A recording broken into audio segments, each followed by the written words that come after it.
Hey folks, welcome to the 30 Days to Learn Adobe After Effects course. My name is Vincent Nguyen, and today in this lesson we're going to be discussing the user interface of After Effects. And I'm just going to be showing you around the interface of the application so that you can be a little bit more familiar with where things are in After Effects and what they generally do. So this is just going to be an introduction to the interface. So right off the bat, when you open Adobe After Effects, the application may look a little bit daunting at first because of all the switches and all the buttons and all these options and text everywhere. But as you progress through this course, you're going to be very familiar with what things do and where they are. So no fret. So let's dive into After Effects here. This is what After Effects looks like when you first start it up. Now notice how my workspace is set to standard right now. And it's set to standard because this is just the default workspace within After Effects. And for the rest of the course, I will be using the workspace set to standard.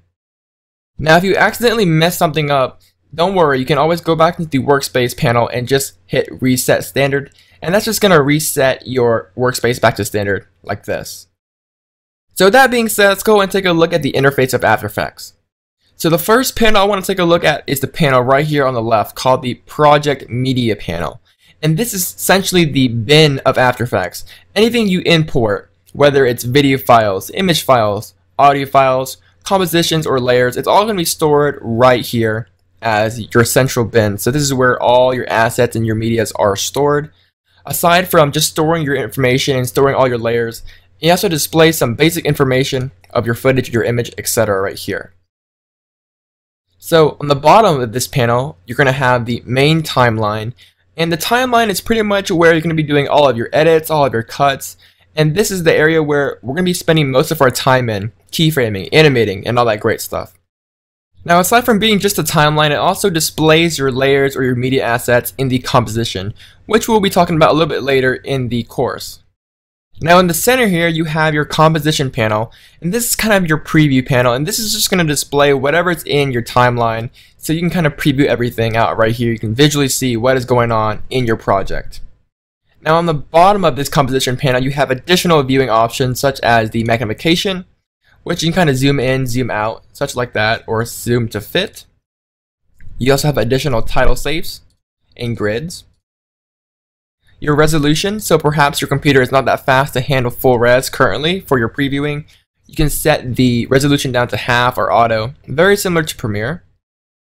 And you have additional camera view angles right here, which again we will be discussing later in the course. Now on the right side here we have the effects and presets, which is the panel where you can search for effects. Above that is your preview panel, which allows you to preview out what you have in your timeline in real time. And of course we have our info and audio panel, which just displays some basic information on the coordinates, the pixels, and our audio, as you see here. Now at the very top we have our main toolbar, and this is where all of our main tools are stored, such as the camera, the text tool, and the pen tool. And we're going to be using some of these tools quite a bit. Now at the very top we have our menus. Now depending on your operating system, the menus may actually be in the After Effects window, such as in the Windows operating system. But on the Mac, the windows are stored in the menu bar up here for easy access. So you can pretty much navigate through After Effects options at the very top of the menu bar up here. And over here we have tons of options where we can create stuff such as new layers, compositions, and apply effects as well. So this has just been a really quick overview of the After Effects interface. Again, After Effects is a very complicated application and I cannot teach it to you all in one lesson. So we're just going to be breaking it down to small digestible chunks so you can kind of consume all this information, kind of consume After Effects in a very efficient manner so you're not going to be overwhelmed by all the features. So this has just been a really quick introduction of the user interface within After Effects. Hopefully you're just a little bit more comfortable in navigating through After Effects now. In the next lesson, we're going to be talking about the workspace and project management required in After Effects, and kind of discuss how to organize the presets and editing your workspace, importing stuff, and just organizing your whole workflow. So stay tuned for that. Once again guys, my name is Vincent Nguyen, and I'll see you guys in the next lesson. Bye guys.